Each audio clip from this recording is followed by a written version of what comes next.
ನಾನು ಅವತ್ತು ಸಂಜೆವರೆಗೆಲ್ಲ ಕಾರ್ಯಕ್ರಮಗಳು ಮುಗಿಸ್ಕೊಂಡು ಮನೆಗೆ ಬಂದಿದ್ದೆ. ಬಂದು ನಾನು ಮೇಲ್ ರೂಮ್ನಲ್ಲಿ ನಾನು ಮಲಗಿದಂಥ ಸಂದರ್ಭದಲ್ಲಿ ಯಾರೋ ರಾತ್ರಿ 11:30ಯಿಂದ 12 ಗಂಟೆ ಒಳಗಡೆ ಒಬ್ಬರೇ 3 ಜನ ಅಪರಿಚಿತರು ಬಂದು ಕಿಟಕಿಯಲ್ಲಿ ನಿಂತಿದ್ರಂತೇಳಿ ನಮ್ಮ ಹುಡುಗರು ನನ್ನ ಜೊತೆಲಿರೋಂಥ ನಮ್ಮ ಮನೆಯವರೆಲ್ಲ ನೋಡಿ ಅವರು ತಕ್ಷಣವೇ ಪೊಲೀಸಿಗೆ ಇನ್ಫಾರ್ಮೇಷನ್ ಮಾಡ್ಯಾರ. ನಮ್ಮ ಪಿ ಯವರಿಗೆ ಇನ್ಫಾರ್ಮೇಷನ್ ಮಾಡ್ಯಾರ. ಅವರು ಕೂಡ 112ಕ್ಕೆ ಇನ್ಫಾರ್ಮೇಷನ್ ಮಾಡ್ಯಾರ. ಅದಾದಮೇಲೆ ಅವರು ಮೇಲಿಂದ ಹಿಂದ್ಗಡೆಯಿಂದ ಜಿಗಿದು ಅವರು ಹೋಗ್ಯಾರ ಅನ್ನೋಂಥ ಮಾಹಿತಿ ನನಗೆ ಬೆಳಗ್ಗೆ ಗೊತ್ತಾಗಿರೋದು. ನನಗೆ ರಾತ್ರಿ ಯಾರೂ ಎಬ್ಬಿಸಿಲ್ಲ. ಆದರೆ ನಾನು ಯಾವಾಗಲೂ ಎಚ್ಚರ ಕುಡಿಯುತ್ತಿದ್ದೆ. ಆದರೆ ಅವತ್ತು ಯಾಕೆ ನಿದ್ದೆ ಬಂತು ಅಷ್ಟೊಂದು ಅನ್ನೋಂಥದ್ದು ನನಗೂ ಕೂಡ ಡೌಟ್ ಅದು ಸರ್.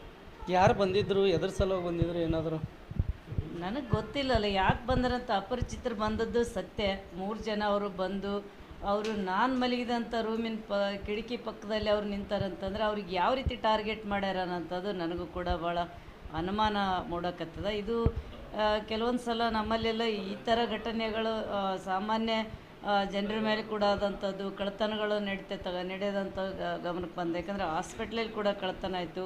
ಒಬ್ಬ ವ್ಯಕ್ತಿ ವಾಕಿಂಗ್ ಹೋಗೋದಂಥ ಸಂದರ್ಭದಲ್ಲಿ ಕಿಡ್ನ್ಯಾಪ್ ಮಾಡಿ ಅಲ್ಲಿ ಕೂಡ ಅವರಿಗೆಲ್ಲ ಹಣ ವಸೂಲಿ ಮಾಡಿದರು. ಇದ್ರ ಬಗ್ಗೆ ಎಲ್ಲ ನೋಡಿದಾಗ ಅವರು ನನಗೆ ಯಾಕೆ ಅವತ್ತು ಆ ಥರ ಬಂದಿದ್ದರು ಅನ್ನೋಂಥದ್ದು ತನಿಖೆ ಆದಾಗ ಮಾತ್ರ ಗೊತ್ತಾಗ್ತದೆ.